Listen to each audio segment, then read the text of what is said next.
this girl. Which makes it 45 years I have known her. Are we on?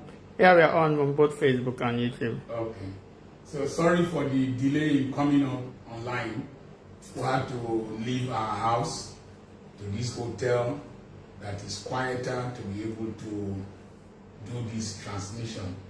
And it's a very busy period for this girl here. And she had to come. I had to beg her to come. I had to beg her. I had to pour libation. Pour libation for her to come. And I told the hotel people that after we finish doing this video that she will stay behind. I will stay in this hotel with her. One of the visitors, he said, Madam will never agree. But thank God she's here. And we're sorry for the delay, but I hope you will learn something. There are a few reasons why we are doing this. Number one is for people to learn from our story. There is no perfect marriage. We are not the best of human beings. Abi? Yes. We are two very unusual human beings. But we've learned to make the best out of this relationship. So when you don't have the best, when you don't have the ideal, make the best of what you have. So we are not the ideal couple, but we make the best out of who we are and what we have. Number two, we did not start with much. By this time, 40 years ago, I was 26 years. My blood pressure was 150/100 because I was planning for this marriage. And I didn't have any person to really stand by me because most of my colleagues, my friends were still very young. They were just starting life. And I had just gone for the National Youth Service Corps scheme. I was at Aba. And my relatives thought that being a doctor, one was already rich. And so a lot of them didn't have much to contribute. In fact, none of my brothers, my biological brothers, were present in that ceremony. Only one of my cousins was there. So I want to share with you the challenges we had and how we were able to overcome, and you will ask questions. And number two, we have a global audience, and many people will not be able to come physically to Delta State, Ughelli. And so we felt that you could link up with us online. Number three, we had a lot of challenges. Challenges of not being able to pay school fees, I in particular. And in fact, they were not willing to train you. They said if they trained you, that they would train you for your husband. Not so. And so I found it difficult to pay school fees. We want to establish the Apoki Foundation in remembrance of this day, this marriage anniversary. The Apoki Foundation is twofold. One, to give scholarships to people. We already have scholarships that are running. I have a lot of children I'm training. I have a lot of financial commitments to people. Number two, we had a child that had a birth defect that took up to 7 to 9 surgeries to correct. And we want to be able to get donations from our partners to do surgeries for such children. My daughter had bilateral genu valgus. We took her to the hospital. The legs were corrected. When I see young girls moving with leg deformities, I feel very depressed because that can affect their whole psychology and even their marriage. So I want a situation where my partners from all over the world will donate. We will put a link where you can donate to Dr. and Mrs. Charles Apoki, 340-200-2934, Echo Bank. You can donate to that place, and we will use your funds judiciously. We will match your donations with our own contributions so that we can help young people. So, Mrs. Apoki, what were the challenges we had the day we got married? The day we got married? Yes. Oh, the day we got married. The day we got married. That preparation. I was looking for a wedding picture. I've not seen any. We have. we have. But I don't know where they are. I think I still have some. You have some? Yeah. Okay. At least when we were getting married, Mm-hmm. I remember that we could not actually afford most of the things we were to use, like drinks. The mineral we bought on credit. We bought on credit. Yes. And then, thinking of talking about where to stay. Nowadays, before you get married, they will ask you, especially in the church, at least show us where you will marry this woman into. And talking about that, we actually don't have anywhere to stay because he was, I think, squatting with the friends at that time. So after the marriage, even the chairs we were expecting at least to use during the marriage, because they usually rented yes, chairs in that particular house. But those people rented everything out. They rented everything, and some of the friends that were to be with us during the marriage, at least some of them told us that they were giving us a crate of mineral. But when it got to that day, so many of them ran away.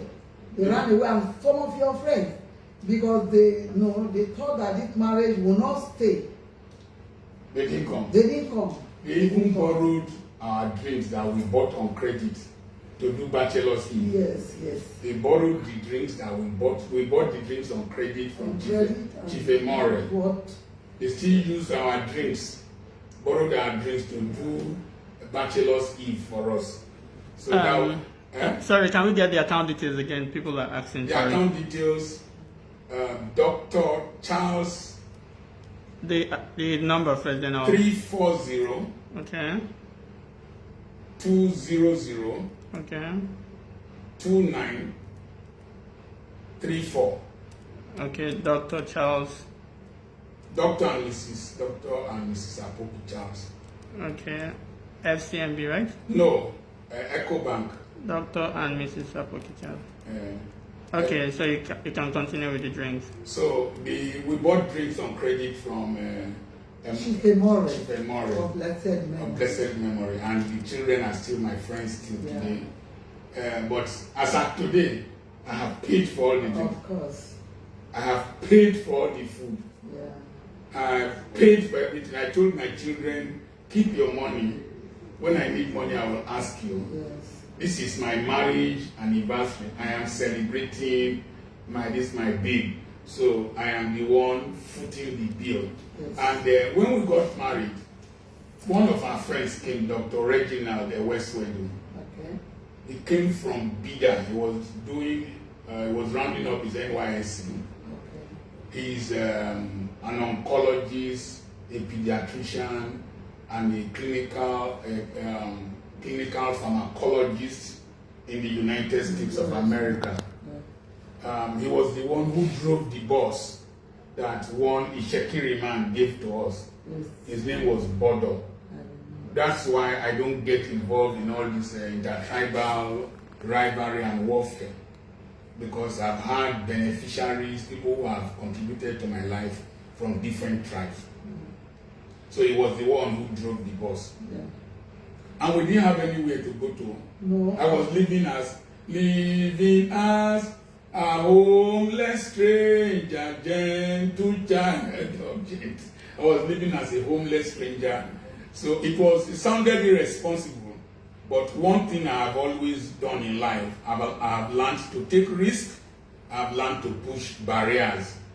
And that's why I have managed to reach here. You have always told me that I staggered into greatness. You staggered into greatness. That life was pushing me. Out of poverty. I staggered out of poverty, staggered out of illiteracy, staggered out of mediocrity, staggered out of inferiority.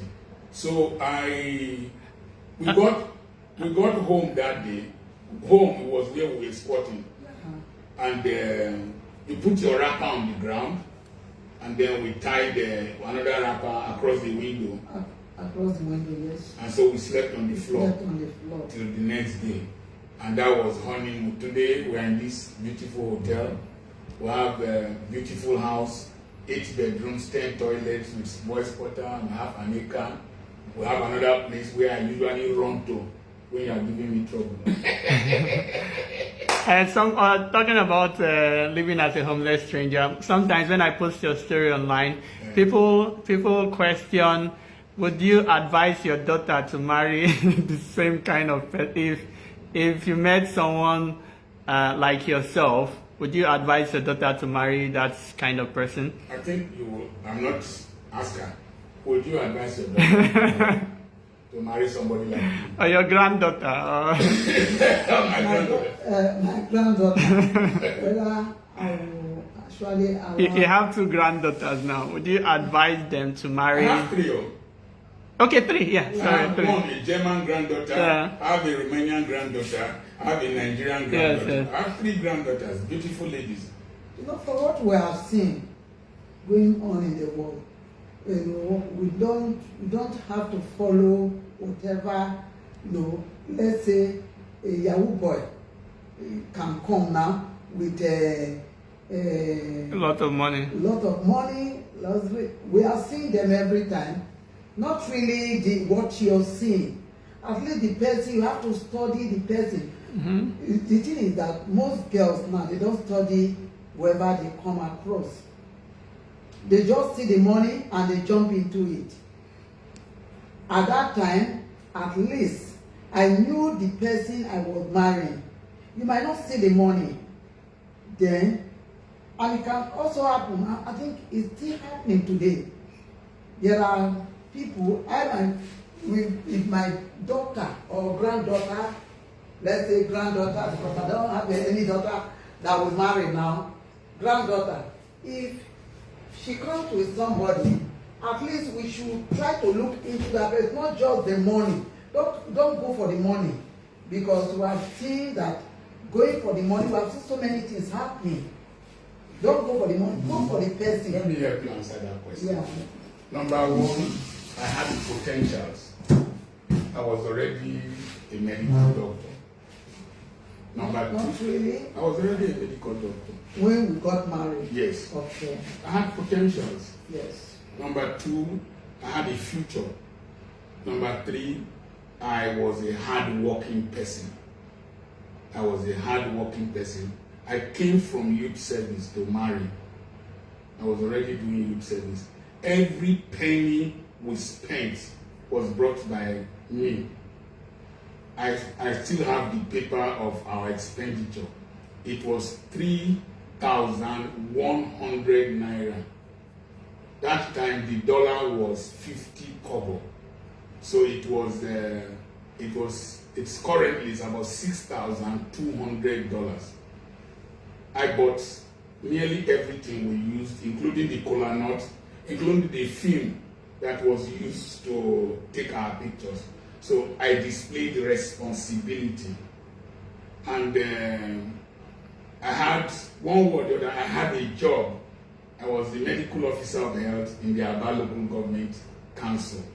So there were potentials. There you could see responsibility. You could see that there was a future. And what I told you that time, I have kept to it. I said that I wanted to marry a woman that I will grow up with. not so. You were 19 years old and I was 21. And I told you, and we have grown up together. That's 45 years now, 40 years of marriage. So, if the person displays responsibility, the person displays vision, the person displays hard work, the person displays a sense of a future, I will not discourage that person. My friend, Cosmos Maduka, was not a professor, was not a millionaire or a Tanzanian when he married his wife. But the wife saw the future. Sure, you saw future in me. Did you see future? You saw future. So the wife saw the future. Not loud talking, boastful people. I was a very quiet person. Don't be so. Yeah. Okay. So, anything? Not really. Just like I said before, you don't. It's not just what you're seeing. No, it's not what you are seeing. If you want to look at what you're seeing now, there are so many hidden things that you're not seeing, and I think God also helped us. Yes. Because it was a great risk. Great risk. Not only that, great risk. I was AS. They tested That my was blood. even And they tested my blood in Ibadan, UCH. It was AS.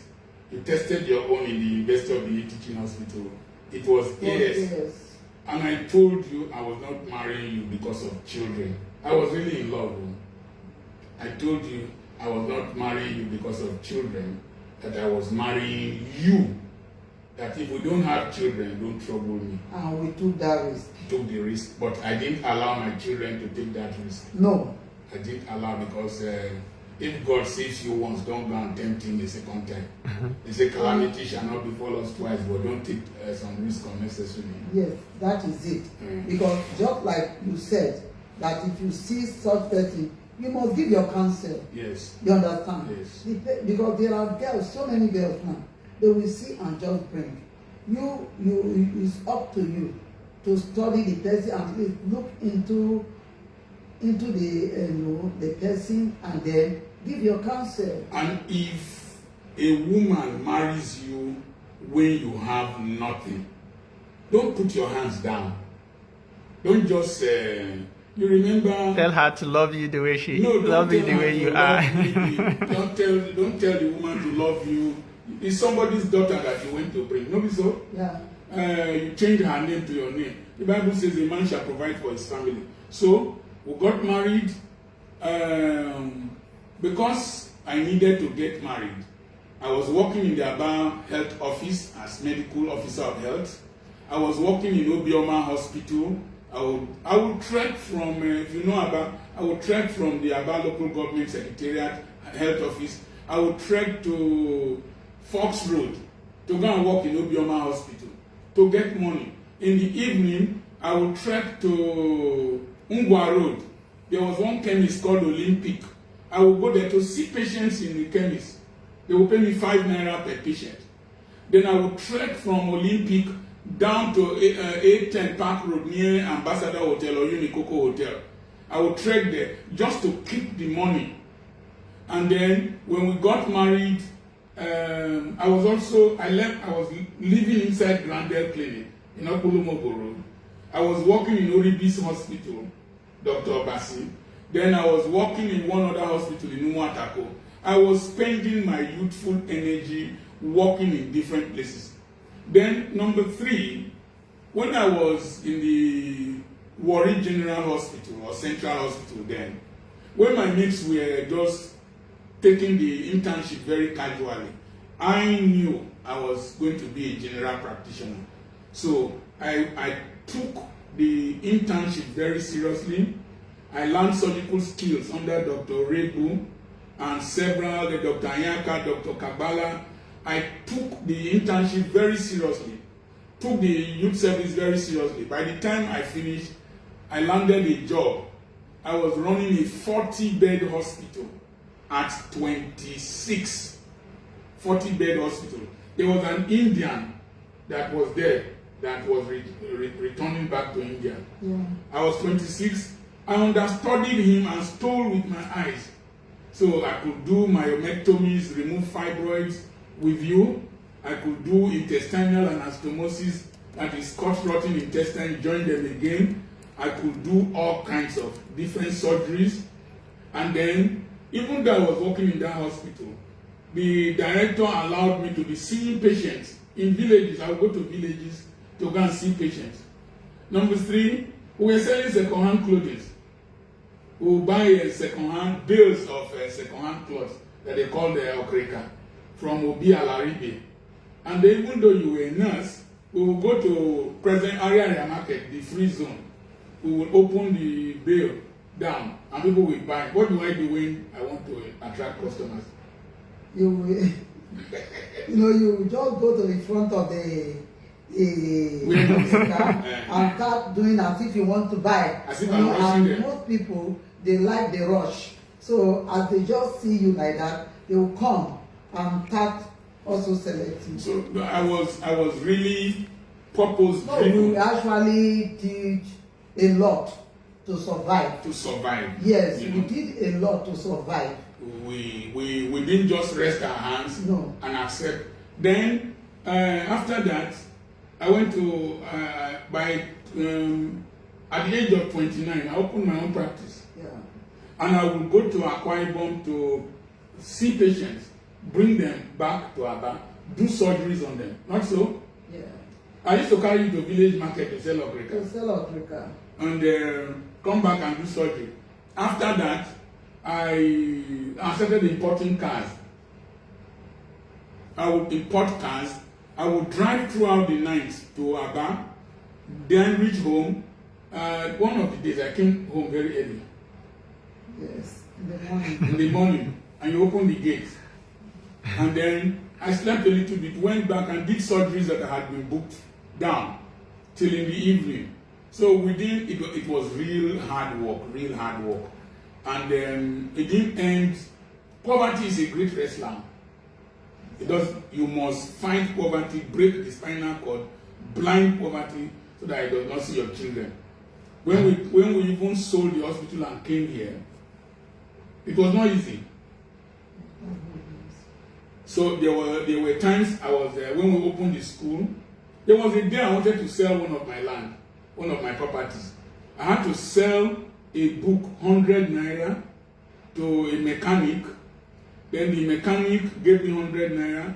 I entered the bus to come and sell the land at Orugorum, where Jehovah Witness people are now in Egwana Street.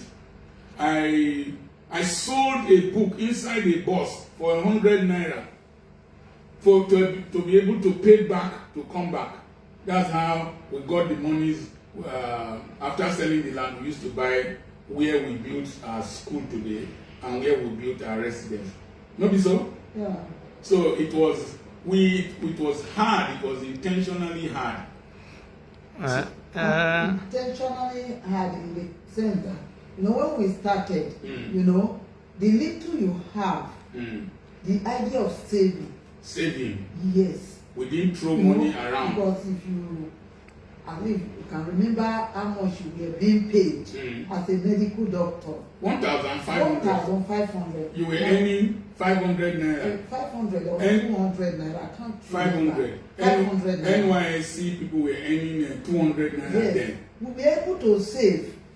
To buy medical equipment. Not even that. We were able to save to, because since we were in the East, and we actually wanted to come back home, and you never wanted to bring your family with maybe taking a public transport. Yes. We were able to save. That's 2,000 naira. We were receiving 2,000 naira. 1,500. I was receiving 500 naira.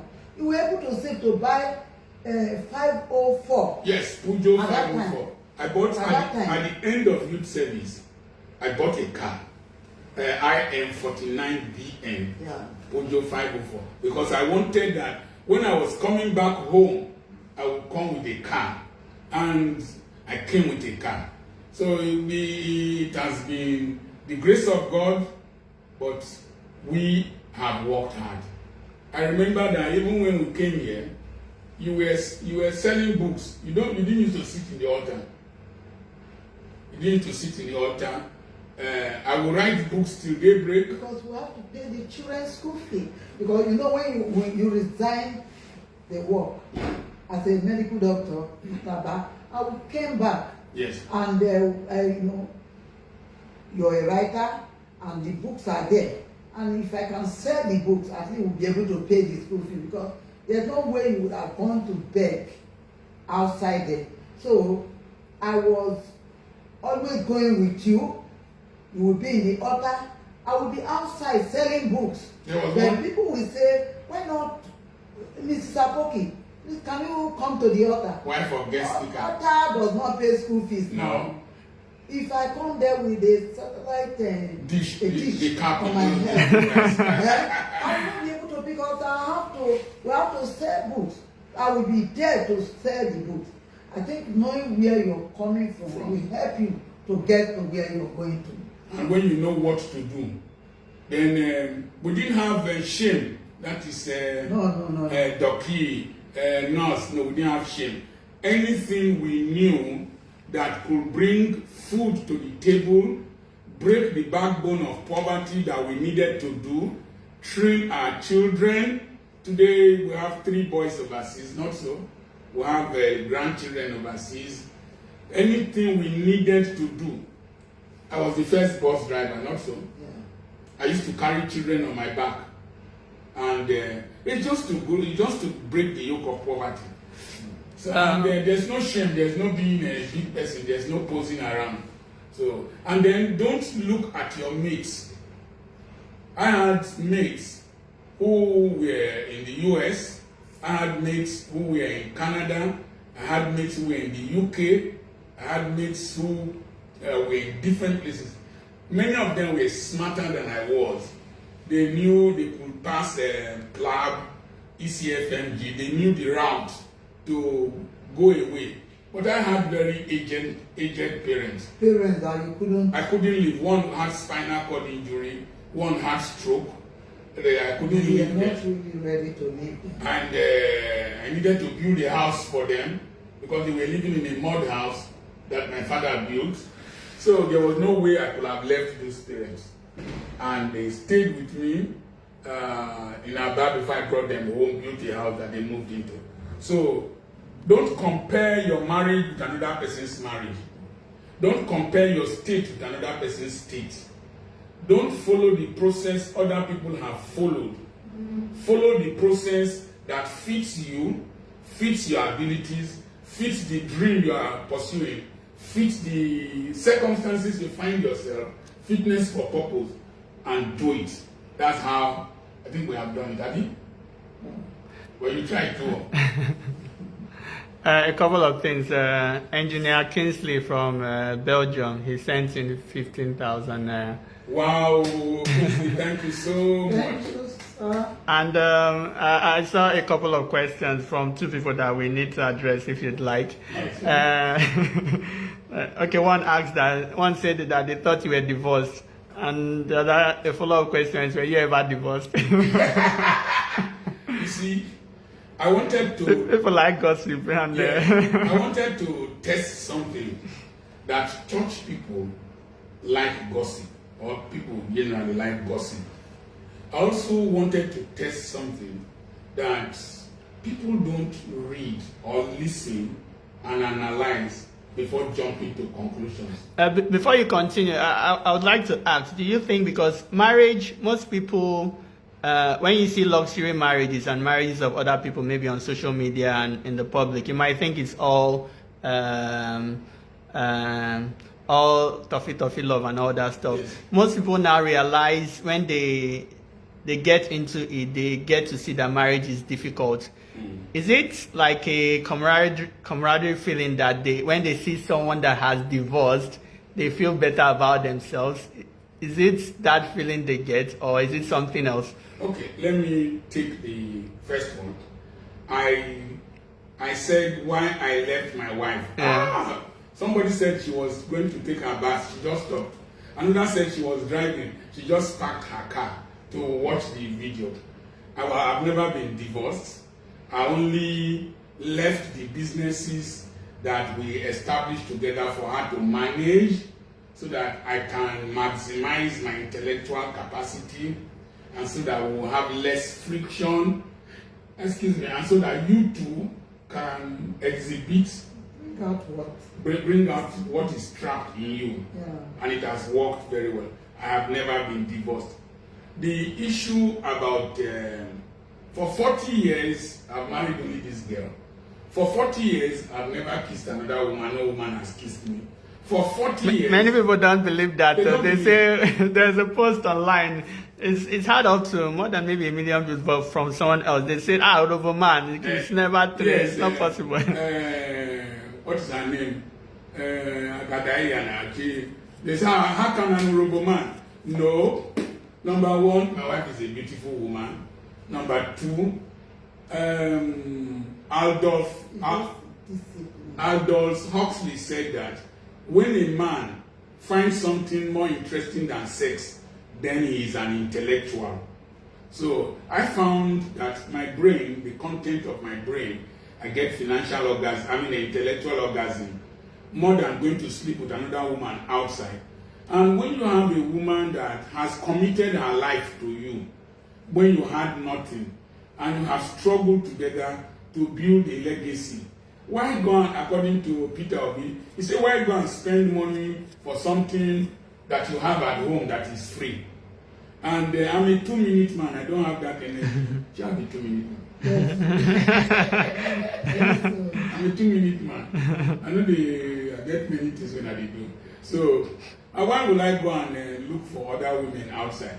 Then the next thing is that this, when people see people that divorce, it's not only the comradeship thing. Divorce should not be a sign of failure. It is that you have failed in one aspect of your life didn't work out well. It does not mean that you are a failure. It does not mean that you are not a good person. One aspect of the person's life did not work out well. And there is the tendency, nobody goes into marriage planning to divorce. No. Every person goes into marriage hoping they will succeed. But sometimes, I think some Gen Zs, they're going for some divorce. Gen Zs, Some people of this generation, they're going with the plan to divorce. They can just go in there to make what they want to get, And be a baby mama, get social security, be child support. child support. Some just do that up to 3, be baby mama for 3 men. Some boys just see. Even some men do that. Some boys just see a girl from a rich family. They want there to lure the girl, marry the girl, or even see an old woman. I see young boys marrying grandmothers from. It's very obvious the marriage will never last. It will not last. Then some people also, they don't know the gravity of marriage. I know when I was saying some things, you interviewing me now, you thought I was a crazy person until you entered into it. So divorce is something that people don't pray for. But when it happens, you learn from your mistakes and move on. And the corpses don't marry. Dead body no, they marry. A person when they are alive, then they marry. Okay. I don't know if I answered your question well. Yes, you did. Any question? Any other? Somebody has No, there are no questions. No. Okay. So, is there anything you want to say? I want you to touch more on raising children with health issues. How was it for both of you? Okay, I always hear your point of view, but maybe I haven't heard yours. How did you survive? Because I see how it is, and it's so difficult. I wonder how you survive with with 3 children. 2 of them had medical issues. How was it on you as a mother? It was not easy. When I had, I think, Uboma. I'm sorry, did you ever, an additional question, did you ever get to blame yourself, and what would be your advice for people in that situation? I didn't really blame myself but watch what comes out of your mouth. You understand? My husband usually takes my delivery. My husband took my delivery when I was having children. And then I could remember when I wanted to give back to Ufoma. I was on the couch when you said, what if you have a child and the mouth is like this? I could remember. I said it. You said it. What if you deliver the child and the mouth is like this? That was what you said. And when I had the child, lo and behold, the mouth was like that. So I think we should watch what we say also. Well, looking at it from another perspective, Yeah. I could be preparing you for what was coming. Of course. Because I said I didn't blame anybody. I said it because I saw it as a challenge. I said it in Urobo language. Okay.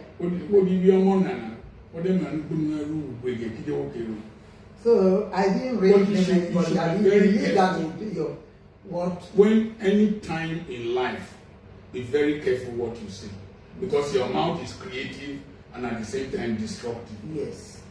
So, like the challenges you said, we had the children just 86, 87, 88. yeah, That was what happened. I was going to Jerusalem. So, having the first child, we saw it as a challenge that we must, some of our members at Aba at that time, they ran away when we had the child with that challenge. They ran away, but some of them also came to us and told us that before you see this kind of a child, there must be a child that will be great in life. Two of them in particular. Yes. I keep saying her name, Mrs. Teresa Uzochikwa, mother of Blessed Uzochikwa, husband to Mercy Chinwo. I will never forget her, what she said that day, and it came to pass. And I will not also forget Reverend John Okosio Marshall. Not really, our bishop, our late bishop, Akonyi. Okay. He was always prophesied on that child so much. Of course, when we had the challenges, we saw it as something we must overcome. You understand? If not, when we went to Port Harcourt, when they were trying to mess up with the child, the facial maxillary center, knowing that we are medical personnel, so when we saw the child, I've seen those kind of children before, and it's something you have to overcome. So when we went to Port Harcourt and they were trying to mess up with the child, you knew what you told me? You said behave like that. Behave as if you are a mad person. And carry the child and run away. Carry the child and run away. And we were prepared to go extra mile to make sure the child be who is supposed to be. And today it was not an easy thing, but it also depends on how you handle it. You can see it as one of those things, normal thing. You get it, attend to it, and that's all. When I took him to Enugu, I was sleeping outside. Under trees. I was buying things and eating. So, not, when we went the first time, only for us to come back home and saw our daughter. Somebody we left. Well, we came back and saw something else. We saw something else, and then we took it. Anything that comes across your way, I see it as a challenge and not complaining. See it as a challenge and have to go over it. And that was how we took everything. And it was not. And I told you initially, like when your mate, if I can take you back a little bit, when your mate were going abroad, you had two aged parents that you couldn't leave. And you saw when we were at the bar as if the life was passing you by. And then by the time you realize yourself, you said to yourself that none of these people, none of them will come back and meet you the same. And I've always said it, you know, we are, you know, the way we are now, you have classmates that have done very well, but it's up to you to develop yourself, because I've always been saying is that don't allow your mate to meet you where they left you. If you cannot walk, if you cannot run, You cannot fly. if you cannot fly, Walk. walk. You cannot run. You cannot run. Continue walk. moving, Just continue keep moving, continue Sometimes, moving. even if you need to tell people to carry you, let them carry you. let me contribute to that answer. Number one, you see, every training you receive, every challenge you receive, prepares you for the next difficulty. We had challenge of finances and whatever before marriage, and we overcame that. And then we now had the challenge of these children. We also felt that by the grace of God, we will overcome this challenge. This one will pass, will also come to pass. So, number two, we are medical personnel. We knew the possibilities that were there. Number three, we accepted our situation, but we also knew that God will allow us, will help us to overcome. And so, I would go to Akwa Ibom, see patients, carry some to Aba. Then that same day, I would travel to Enugu to go and see Dr. What's his name? Gulam also. I would travel to go and book appointment for bed. I would be running hospital, taking care of two paralyzed parents, and I would still go to Enugu to see my wife and my children. One was in bed 6 and one was in bed 7. I used to say bed 8. But and God helped me. I didn't borrow, I didn't beg, I didn't form WhatsApp group, I didn't beg. I've always learned that two of us should confront our challenges, and we have always confronted them, and God has seen us through. So it is that faith that God will see you through. I was disturbed one time, and the Lord ministered to me that, see Saddam Hussein. Saddam Hussein was parading with his walking stick up and down, and he would carry gun and shoot. I said, see Saddam Hussein, he doesn't know God. The whole world is against him, and he's parading. Why can't I, that have God, face my circumstances and overcome them? And God has been faithful. Okay, I have some other questions. Who wants to answer you? Come to me. Okay, this question is for both of you. Somebody's asking me. Yeah, I have about 3 questions lined up. It said, okay, this person has been married for 22 years. Can you and Mama share some of the key provisions in your family constitution, in quotes, that were non-negotiable in the marriage and raising your kids? That is things in your family constitution that were non-negotiable. Number one, for me, nobody comes in between two of us. In the marriage and also raising your kids? Yes, in the marriage, Yeah. nobody comes in between two of us. I made up my mind that I married her assets and liabilities. So I don't complain about her to any person. So, what do you want? No, go ahead. I don't complain about her to any person. So that's one. Number two, you want to charge? Yes. Take the power bank and there's a power bank there. Okay. Take the charging cord. They understand that we are not acting like Nigerian movies. So, okay, just connect. So, we don't allow relatives or any person come in between two of us. Number two, adultery, infidelity is out of it. You don't play in that direction. Then raising our children, number one, we did not condone failure. If you were not ready to read and excel, you will pay the price. Like I took my daughter from year 3. year 3 in BIU. Okay, BIU. Yeah. She allowed somebody to copy her. Over Sabi, you took, so you know book, eh? Okay, I took her from year 3 to write jam again. And she did very well. My son, I asked him a simple question. What's Miesner's gland? He didn't know. He was in Benin, Jordan. He was in medical school. I took him from year 4 to year 2 in Europe. I told him, you will kill me in old age. Today he's an orthopedic surgeon. I was in his hospital in Lunen, and the Lebanese saw me, said, introduced me as his father, and the man said, Dr. Apoki. Good. So we don't allow lousiness. You cannot bring another person's thing into our house. And then my wife does not tolerate gossip.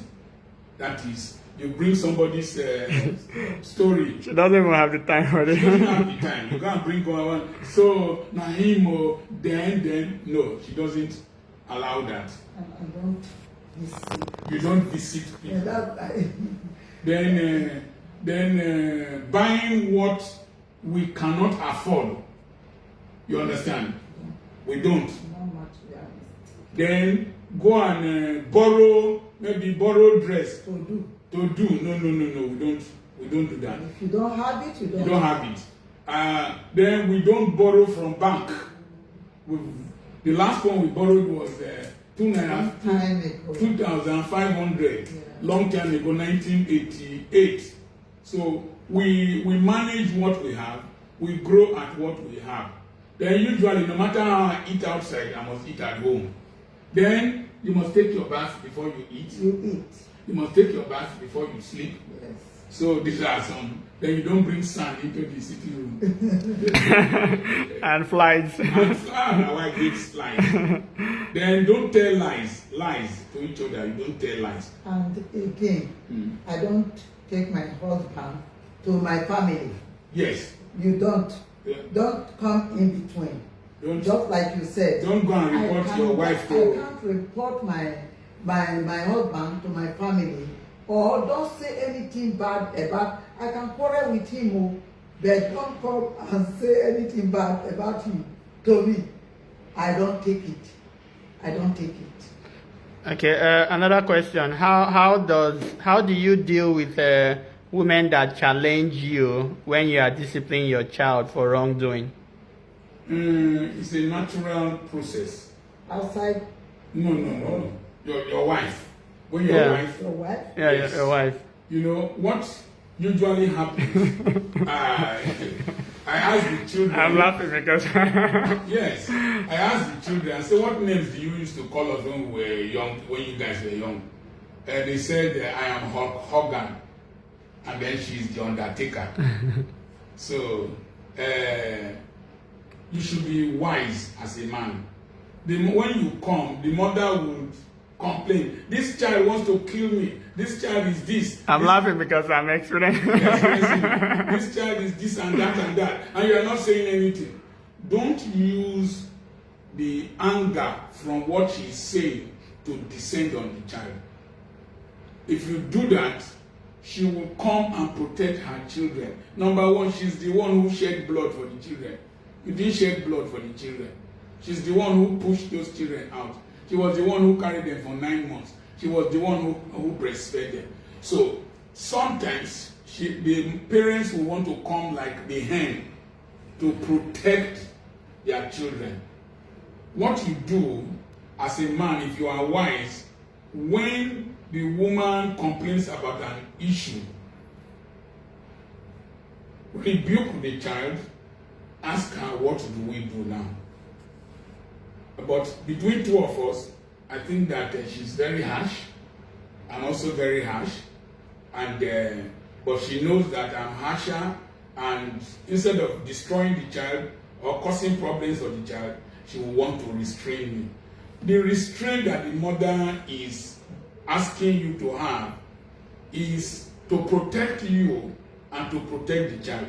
Because if you injure the child, you will feel guilty throughout your life. If you the child will feel the pain throughout. She's protecting you. But when she comes confrontationally and wants to challenge your authority, walk away. Don't degenerate into a quarrel with her in the presence of the children. Walk away. Time is an impartial judge. Women learn from pain and they learn with time.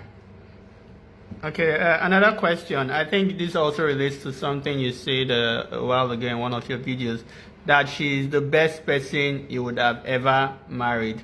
So the question is from someone on Facebook, that did you ever feel at any point that you made a wrong choice?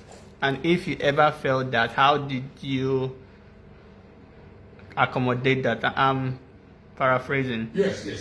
You see, in the first 5 years of marriage, to be frank with you, marriage is like pepper soup that you cooked. For those of you from Nigeria, pepper soup is spicy, it has chilies, it is hot. It is better served hot. When you are drinking pepper soup, there are times you will sneeze. That sneezing is, in our language, when you say tisio, if in Igbo, they say oborogori. If it is a charm or juju they want to do against you, let it not work. Those first 5 years is the period of the rough edges between you rubbing off. They are smoothing. You see, those first 5 years, you might be comparing your marriage with another person's marriage. You will be comparing your wife with another person's wife, particularly in church. A lot of the drama you see in church is not real. Am I right? Yes. You will just see one man and his wife doing like this. Then social media is the greatest coven. You know, you will just see, somebody saw the 40 years. He says, so the 40 years, is it just toffee? I say, if you know the quarrel, we don't quarrel. If you know there are times in the first 5 years, you'll be wondering, did I make the right choice? But you see, if you are a Christian, what has helped us is that we knew God around the time we got married. We got born again the same day, in the same service. So you know that you deliberately went into this thing. Then you also realize that the person you are thinking that you made a mistake marrying, the one outside, you don't know what you are going through. You don't know what that person will become. And then also there were some people you would think that their marriages are perfect. Some of them have divorced. Some of them have had their own challenges. But you see, time smoothens the rough edges as you progress. And then marriage is sustained not because of the toffee. Not really. Not because of the butterfly. Not really. It is because of commitment and responsibility. Abi? Yes. And respect.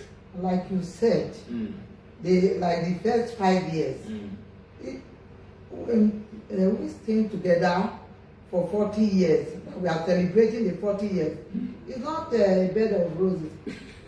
The first 5 years, we quarreled, even till today. Till today? Yes. We quarreled now. Well, before we came here now, I told quarrel. Before we it's came, not as if because we are maybe angels. No quarrel or anything. It's just a commitment. That's why I It's said just a commitment. we are celebrating an unusual marriage. Yes, But it's just a commitment. Before we came here, I told you, woman, go to the kitchen, go and lure her. Because if I go there, quarrel might come, go and lure her. And Ufuma went, because Ufuma, they are business partners. And Mama started gisting. Then she now gave me sign that she had agreed to come. So let me confess to you people, so that you can be relaxed in this marriage. For the past 39 Christmas seasons, I noticed that one thing must cause quarrel. The quarrel is not even between two of us. It might be driver, it might be a teacher, it might be one person. So this last Christmas, I said, Pam, I no go quarrel. And recently, what was likely to bring the quarrel was the door, because you don't have easy access to me. We lock doors. So I noticed that she had started, sometimes women can cook quarrel. They can cook quarrel. You don't know what is making them angry. Particularly somebody like this one that works very hard. Because as we live here now, you are going to work with me. I told you, let's sleep here. He said, God forbid. I said, let's sleep in this hotel. God forbid. So then I will go late to work tomorrow. God forbid.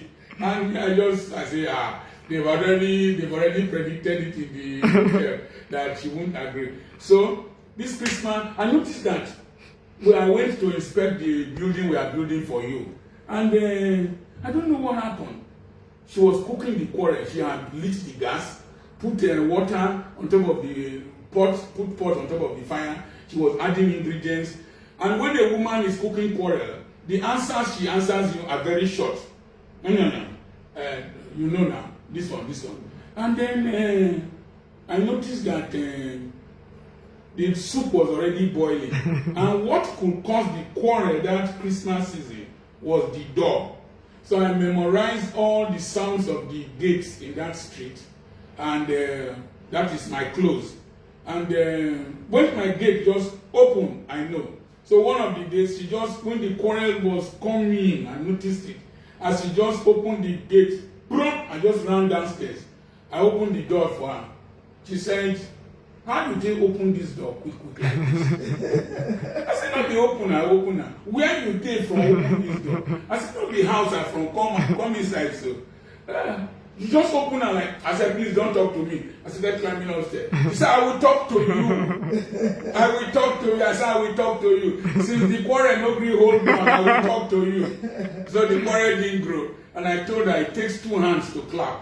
You have raised your hand to clap. Me, I'm not raising my hand to clap. And that one passed. Then there was one of that one, her 60th birthday. I went and met her. I said, look, anytime big occasion like this is coming up, we usually quarrel. Please, this is your 60th birthday. Don't quarrel. She said, okay. So me, I was dodging all the quarrels. You should dodge quarrel if you're a reasonable man. He who has more to lose should dodge the quarrel. So I was dodging the quarrel. Until that morning. I don't know what driver did somewhere, whether it's because of 2,000 naira. Who told you I wanted to celebrate birthday? Me, I just withdrew like Holy Spirit. Just withdrew like a snail. Then, when there is strike, the Holy Spirit goes away from there. I just withdrew. Then after some time, she dressed up and came out. He said, come, let us take picture for Facebook. Mumu, I went. And I held her from behind. In fact, that is the picture in the invitation card. I held her from behind. Then she said, make sure you post it on Facebook. I said, okay. He said, your followers won't know that we quarreled this morning. Then when we posted that picture, may this love find me. This love. I want to be like you. May this love find me. Yeah. That amused me. He said, I tap into this love. I said, you know what you're tapping into. 39 years of quarrel. So I think two people, the husband and wife, we should learn to manage each other. Yes. It's management. Not in the sense of this one is inadequate. No. Like as you manage a business. You know what you did? You actually manage the situation. Yes. You understand? It's just like when the quarrel is coming like this, you can just pick the phone, like what I do. I will pick the phone and I give it back to you very sharp, very sharp. And then what I will do is that I will send the text message to myself and wait for some time. Maybe for 20 minutes. I will go back and read the text message and say, this thing can cause trouble. This thing can cause trouble. So I usually send the message. I usually send the message when there is any dispute among them. I will send the message and send it to myself So I will those send it to messages, those messages you send to me, you usually send them to yourself. I send them to myself. Lekwam. I will send them to myself. If I know that it will not cause problem, then I will send. But if I know it will cause problem, I will delete. I will delete. So we can manage ourselves. That is just the thing. And that's what we are celebrating. Yes. We are We can manage celebrating ourselves. the success in managing difficulties, challenges, differences, and strife. And it is very, we've been talking about maybe quarrel or anything. There's no quarrel that will drive you out of the house. Me. Or that will prevent me from... I've told you once. That will prevent me from eating. After quarreling, you will still come and look for the food. Well, not you can sleep. Am I a fool? I gave you money to cook. So those kind of things bring people together. I gave you money to cook. Then you will now cook. I won't eat. I need to eat to get energy in case the quarrel prolongs. You must eat. I must When eat, no matter what. And so, I don't. say he doesn't eat at home. There's nothing like that. You must eat the food. I'm not a foolish like man. You bring the food, I will eat it. And I'll go and sleep. And if you want me to go to Jerusalem, I will go. Even though I'm a 2-minute man. Okay, another question. This is important.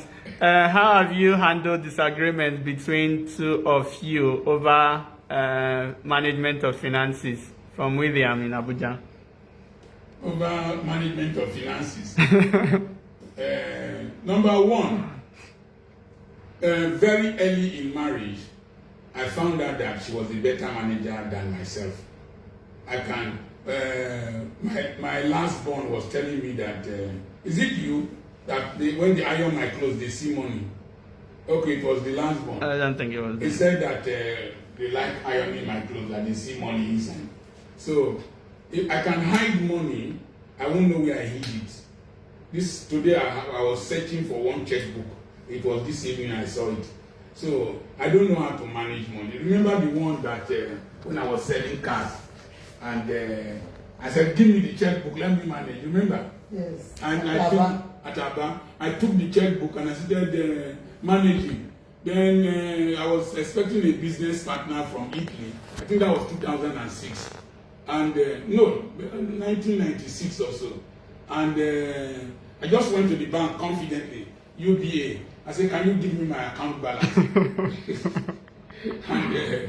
and the woman gave me the check booklet, whether 600 naira or 6,000, I can't remember. The whole bank building started turning around. Then I said, "How will I go and explain to my wife that all the money in this account is finished?" I went to meet her. I said, vanity upon vanity is vanity. Money can develop wings. Life is not dependent. Then she asked me, "Have you finished that money in the account?" I said something like that. So what I used to do then, I used the word then. Everything we had, I would give to her. And I will be the one writing application for money. Then she would usually manage the money very well, pay children's school fees. It was not easy with you. Pay children's school fees, buy car, all the cars we had ever driven apart from now. She was the one buying them. The buildings, she was the one building them. She was a very frugal manager until I got to 60 and above, and I found out that when I want money, the money I brought and I will give. The advantage of that one is that because she knows how much is in the account and she knows how much we own, the pressure was now more on her to manage the money because she knows nothing they decide. Lagbaja, nothing for you. So she was managing. But it got to a point, as a woman gets older, she may become more authoritative. This one, you can't push her. If you say you can't drive out of the house, now she and her children, they will drive you out. So it got to a stage, when I ask for money, it's as if I'm writing an application to Ministry of Finance. And what do you want to use that for? The last one, what did you use it for? This. So I decided to leave that part of the business for her and created another business. But she's still asking me for money, no be so. Yes. And if she wants to ask for money, he'll say, come, let's drink tea. When I come to drink tea, then she will start one long story, like a plane finding a space to land in bad weather. Then she will now land, bam! It's on top of my check booklet. Then, if she's going around the long story, and I just tell her, to say it, how much do you want? But don't tell me like that. Don't tell me as if I'm a beggar, as if I'm troubling you. Then I'll say, cool down, cool down, cool down. And then finally, I will sign. No, so. Yes. Until I said, I don't go drink tea. I won't drink tea. But I still went back to drink tea. So money, where you get problem with her, and with any woman, most women, and this your oranges you have been selling. How many oranges did you sell? How much did you sell? Don't ask me that kind of question. Don't ask me that kind of question. You think I'm a child? Am I playing? I know what I'm doing. So those are the kind of problems we have. But I went for travel, I came back, she bought generator 6 million. No, so. Another thing is that, your question said what? How have we handled dispute because of money? Because of money. Because of money. Money has been together. I don't take money outside to do something for myself without your knowing. You don't even spend on yourself. Without your knowing. So we don't really have issue because whatever money you put in my hand, I must report to it. You understand? I will report. I must report to it because you must see what I use that money for. Even more than that. She's a good manager. It's very difficult because I will not take the money outside the family and go and put it in another place. So the money is there. So I might spend it the way he wouldn't like, but it is very difficult to actually restrain me from doing what I want to do. Like when I was in Europe 1 year, don't buy anything for me, or don't buy anything for me as you're traveling now. Though I still bought, however, because women, they can say one thing and use another thing to cause for next time. But we've not really had, maybe my personality too. I don't hold strongly to some of these things. Maybe my personality. And because you allow me with what I can see what you are doing. No, because you allow me. Because I was wondering if somebody had married me and pressed me down. Oh. It would have been disastrous. It would have been disastrous. Because I want to do something that I like to do. And I have somebody who say, go on and do. So, and it's only when you say, I can't go, is it clothes? I don't buy. Because the one I have, I've not been able to use them. So don't tell me to go and buy more. Even when you say, when you were coming, you were asking, what do I buy? Buy clothes for me. I don't need clothes, really. Because what I have, I'm thinking of who to give them to, not to talk of somebody coming to buy more. Something, I can't buy something that I will not use. I can't. So like this ceremony, I say we should not buy any expensive clothes that we will not use after. There's no need. So, even the one I bought. Money has not really been. But okay, I'm always thankful that I married you. I was just imagining that one man married you and did not give you your. Are you not happy that you married me? Yes, so because. But you don't say it. I say, you can imagine somebody maybe got married to me, and then what do I say? Unless maybe I will escape out of the person, because I would like to do what I'm supposed to do. And if you press me too hard, let me come in now. One of the problems we had in the first few years was that you see, when sometimes we just take biblical scriptures and we create problems in our home. I am the head of the house. I am the head of the house. This woman has so much energy, so much enterprise, so many ideas in her, so much productivity in her. And I was trying to press her down. She was saying, no, you cannot press me down. That was the major cause of our problems. You know, I was trying to see romance. That is romance. Maybe like today now, we'll come to this hotel, we will sleep till daybreak, but she will not. She has to pay salaries at the end of December. She has to close the school. She has to do December party in this school, do another one in Okokoko. She's building 2 buildings for my son, and she's doing so many things. So she's not romantic. That is, you kiss me, I kiss you. That is one of the reasons we're having quarrel. Until I said, okay, let this woman be herself now. Then you find other things to do for yourself.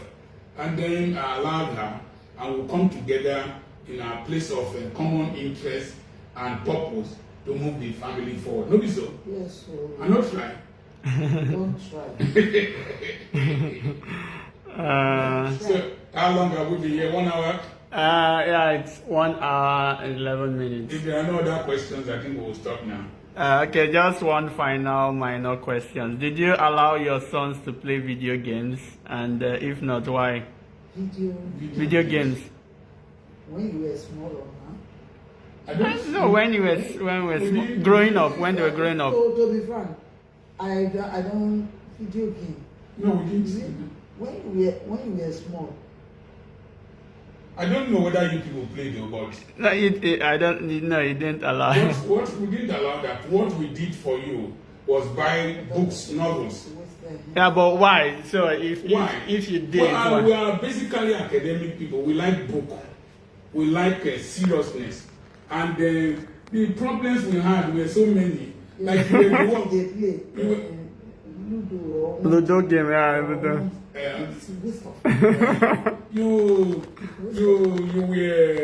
You started typing my books at the age of 13, and you were winning maths competitions from Enugu while we were in Aba, and I was a Division 1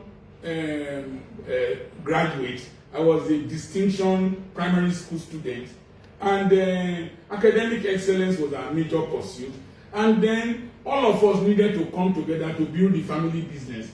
You were stapling books, you would type, staple, you were duplicating you were my recorder now, message recorder. I remember one day, I would preach in the double cassette player, and then Chuma Akora for blessed memory sent me a cassette duplicator, and this double cassette thing. I will record, excuse me, when I record the messages I'm supposed to preach, that's what we will duplicate and go and sell. No be so?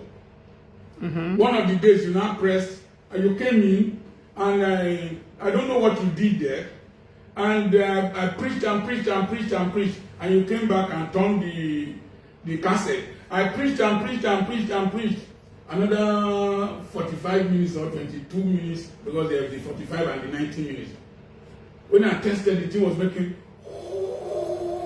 not knowing that you didn't print record. I mean, you didn't press record.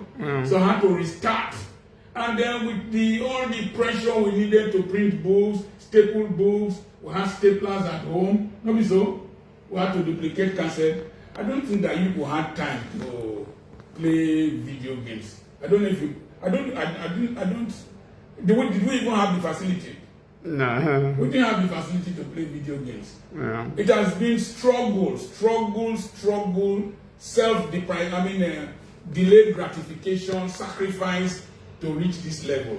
And when I see my children overseas, I see my grandchildren overseas, I'm happy that the struggle was worth it. And when I see this, my beautiful babe that for 40 years we've been on, I think it was worth it.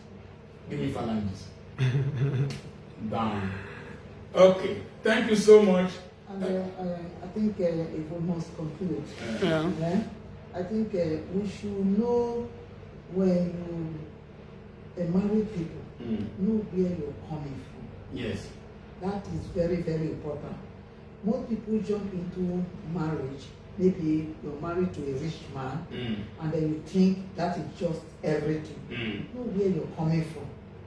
And know where you are going to. And where you're going to. Yes. And have it in your mind. Remember that you're coming from somewhere. Have it in your mind that nobody, none of your mates, will come and meet you where they left you. Yes. That's very, very important. Even if you come from a rich family, yes, you must make sure that what your father left for you or is going to leave for you, you must build on it and develop it and improve on it. Don't just start squandering what legacy that has taken sweat and brawn to build because of entitlement mentality. Because that's how some children just mean. You want to show to people that you are a son of a rich man. It doesn't work. And to be frank, I hate people tell storytellers. My father was. Yes. My mother was. Storytellers. When we were in the UK, when we were in this, my father's limousine, my father's this. Doesn't work. Doesn't work. Nobody listens to stories. People listen to history makers. Yes. And please remember that we have the Apoki Foundation donation. Make sure you donate, you contribute, so that we can turn our pain to gain in the lives of other people. The account number is the account number is 340-200-2934. Echo Bank, Dr. and Mrs. Charles Apoki. We'll use your money to bless people's lives. God bless you.